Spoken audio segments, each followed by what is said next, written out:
Ce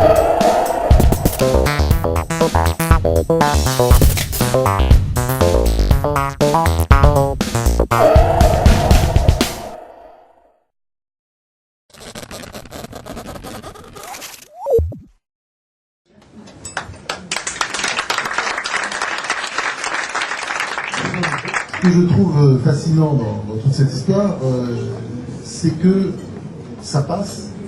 C'est-à-dire qu'il a fallu un petit grain de sable à un moment donné pour que ça explose. Cette lettre anonyme, comme tu l'as souligné, France, est une lettre qui était parfaitement circonstanciée, qui donnait des modes d'emploi, des modes de fonctionnement, des noms, des numéros de téléphone, et qui était suffisamment circonstanciée d'après le procureur pour ouvrir cette enquête. Donc l'isolement politique a été immédiatement de la part de la famille Guérini et de la famille socialiste dans sa totalité de dire c'est Muselier qui a envoyé lettre anonyme. C'était un bon moyen pour eux de dire que c'était un complot politique de la famille de droite contre la famille de gauche et de renvoyer la balle en disant c'est une manipulation politique. La toile d'araignée qu'ils ont réussi à mettre en place, qui part du simple HLM donné, comme on est susceptible de le faire pour rendre service à un de ses amis, à un emploi qui amène après à des marchés sur les HLM, des trafics d'influence sur le SDIS, des influences très importantes sur les entreprises qui elles-mêmes blanchissent de l'argent avec le grand banditisme, ceci avec la complicité de fonctionnaires qui veulent garder leur emploi et qui nous amène à trouver sur 7 ou 8 comptes à l'international d'une somme que nous estimons aujourd'hui, mais c'est à peu près les comptes que l'on a, mais je pense qu'on est largement en dessous, à 35 millions d'euros. On pense qu'on est plus près de 50 d'ailleurs que de 35. La lettre anonyme montre bien que celui qui l'écrit a peur et qu'il ne le supporte plus, soit pour des raisons politiques, pour s'affirmer dans sa famille politique, soit pour des raisons de fonctionnaires qui n'acceptent plus ce système. Cette lettre est suffisamment bien écrite pour que le procureur en tienne compte. S'il n'en tient pas compte, l'affaire est réglée. Et le procureur est suffisamment intelligent pour le confier à un juge qui est considéré comme un des meilleurs juges français et qui s'occupe de cette affaire. Et qui est incorruptible, et on le voit bien dans le livre, on le voit bien tout le long de l'enquête, cet homme est un homme assez exceptionnel. Pour revenir sur le système, on a découvert le tout de façon un peu fortuite en fait. Il y a la grève des poubelles, ça bloque la ville, on est en train de remplacer les types, c'est nous-mêmes qui allons faire des petits points politiques pour essayer de dégager les poubelles. Et on découvre dans cette grève, il y a un combat qu'on ne comprend pas très bien entre les entreprises qui ont en charge et les entreprises qui postulent en fait, pour récupérer les marchés. Et dans ces grèves-là, on voit qu'il y a des allers-retours et on comprend quand même qu'il y a M. Rousseau, battu par Mme Justorino, que M. Rousseau, vice-président de la communauté urbaine, qui est présenté par M. Alexandre Guérini comme un de ses poulains qui prend en charge, patron du Parti radical au niveau local, conseiller général et vice-président de la communauté urbaine ayant en charge des déchets, comme par hasard, dit dans la presse, au moment où il y a la grève partout, je ne comprends pas pourquoi ils font grève, parce qu'on s'était rangé entre nous.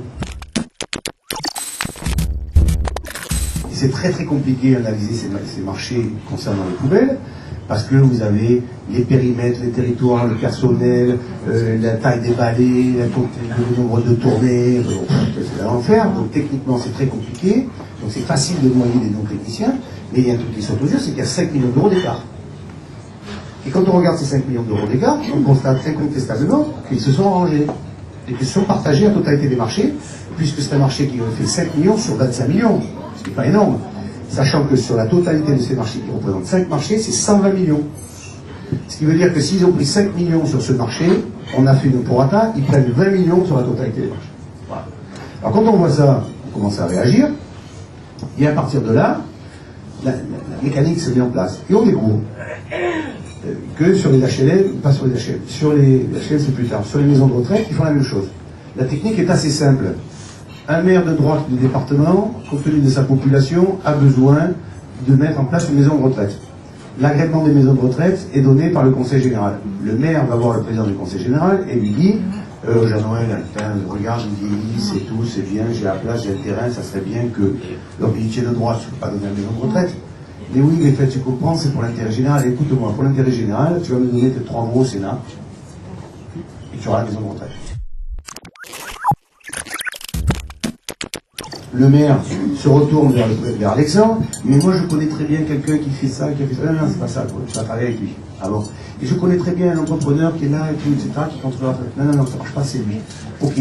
Mais moi j'ai un architecte qui est très bon. Non, c'est pas ça, c'est lui.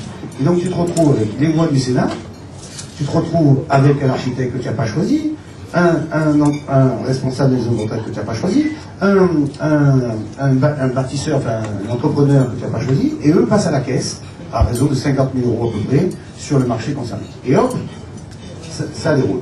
Après, on découvre sur les sociétés d'HLM, donc ils sont issus tous les deux, dans leur carrière personnelle au fur et à mesure qu'ils ont grandi, ils ont pris le pouvoir sur la totalité des marchés. Électricité, plomberie, alors bien entendu, comme ils attribuent les marchés, ils s'achètent des services en donnant des appartements. L'histoire la plus simple, c'est que vous avez une grande décharge qui est là, il y a un terrain voisin, ils ne veulent pas le vendre. Dans la mesure où ils ne veulent pas le vendre, on menace les propriétaires du terrain pour qu'ils vendent le terrain.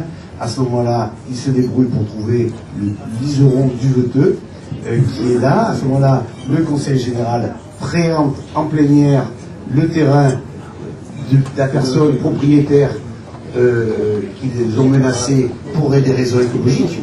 Et dans la commission permanente qui suit, le même jour, ils vendent à Alexandre Guérini ou son entreprise le 10 € du veteux. 5 minutes avant, il fallait le protéger, et 30 minutes après, il fallait à ce moment-là transformer la décharge. Et sur ce compte en Suisse, quand il passe chez le juge, je lui dis mais qu'est-ce que vous avez fait de ces 20 millions d'euros? Vous avez fait du blanchiment? Il dit pas du tout, fraude fiscale, j'ai fait une évasion fiscale. Et donc, ah bon, d'accord, ok, mais c'est bizarre, en 3 ans, de 20 millions, vous êtes passé à 7, vous avez consommé 13 millions d'euros. Et avec qui vous avez consommé ces 13 millions d'euros? Eh bien, ma femme et ma fille, et moi, on a consommé ça. Et là, blanchiment clair. Et en fait, donc ils font une espèce de mécano qui va amener sur des comptes là-bas, où vous retrouvez, quand même, c'est pas rien, c'est pour la promenade des paradis fiscaux Israël, Liechtenstein, bien entendu la Suisse, de Navarre, Hong Kong et les îles Caraïbes, et Luxembourg. Donc vous avez ça là-dedans, et cet argent repart là-bas et revient après pour acheter des complaisances multiples et variées, et ceci sous le manteau. Et effectivement, ça c'est pour finir un peu long, excusez-moi dans l'explication, mais c'est pour bien montrer le paysage tel qu'ils ont organisé dans cette organisation-là. C'est effectivement un système politico-mafieux. Guérini, je pense fondamentalement, tu as raison, c'est fini. À Marseille, c'est fini. Sauf que tu réalises qu'une personne qui vraisemblablement est celle qui a le plus d'inculpation sur son dos de tous les élus de la 5e République. C'est quand même un exploit, je crois qu'on n'a pas trouvé mieux. Et plus chargé. Après, présomption de culpabilité. Et après, lui c'est lui quand Alexandre est là, et moi c'est moi. Et après, j'y suis pour rien. Puis maintenant, c'est présomption d'innocence. Ok, et maintenant, j'y suis, j'y reste. Donc c'est intéressant comme suite, avec toujours le même culot, le même aplomb. Et on se retrouve avec les socialistes locaux, ok, ils sont tous corrompus dans le schéma, n'en parlons pas, cela ne sert plus à rien. Mais si on regarde par rapport au national, ce qui est très inquiétant, et là je le dis à la presse nationale, et je vous invite à réfléchir à ma brillante analyse. Jean-Noël Guérini est pris dans les affaires. Monsieur Montebourg lève le problème dans le compte du mois de février. Pour mémoire, j'ai vu Valls, Montebourg, Aubry, donc Valls, Montebourg et Hollande à l'Assemblée nationale. Monsieur Brou, le sénateur Brulogil, a écrit à Aubry une première fois, je l'ai écrit 2 fois derrière sans jamais aucune réponse. Donc ils étaient au courant dès le mois de février de la totalité de la difficulté du dispositif. Monsieur Montebourg a pris ça comme cheval de bataille et a remarquablement bien posé le dossier. Le Parti Socialiste l'a laissé seul dans un vote interne, où il était seul, incroyable. Et la totalité du bureau politique du Parti Socialiste. Et ils ont vaguement dit commission Richard pour aller voir ce qui se passe. Ok. Se passent les primaires. Dans le cadre des primaires, Madame Aubry, qui est candidate, laisse la main à Monsieur Harlem Désir. On n'aime pas Harlem Désir, on a rien à foutre, c'est pas le problème. Il est patron du PS pendant cette période de passation intérimaire. Il est courageux aussi. Attends, tu vas voir les conséquences. Liquidé. Il organise les primaires. primaire reconnu par la totalité de la droite et la gauche confondue, de la totalité de la presse, comme un vrai succès populaire d'organisation, de sérieux, personne à tricher, très merveilleux, bravo, etc. Vive Hollande. Monsieur Alain Désir demande très clairement la démission de monsieur Guérini. L'autre, il lui dit, toi, tu as déjà été condamné, donc tu te casses, ferme ta gueule. Il y a déjà 56 types de PS qui ont été pris, et donc maintenant vous arrêtez, vous occupez plus de moi. Monsieur Désir dit, oh, ça c'est insupportable, c'est pas possible, question de morale, question d'éthique. Ok. Aujourd'hui, après cette réussite politique, il a disparu de la classe politique. Madame Aubry, ne s'est jamais exprimée sur le sujet. Ne lui a jamais demandé de démissionner. Il n'a jamais rien fait en tant que responsable politique pour le faire partie. La question qui arrive derrière immédiatement, c'est pourquoi M. Hollande, dans cette affaire, ne parle pas, n'a jamais parlé, ne s'est jamais exprimé, n'a jamais condamné, n'a jamais demandé la démission de cet individu. Quand vous avez Caselli qui rentre de 36 heures de garde à vue et qui dit ça fait partie du job,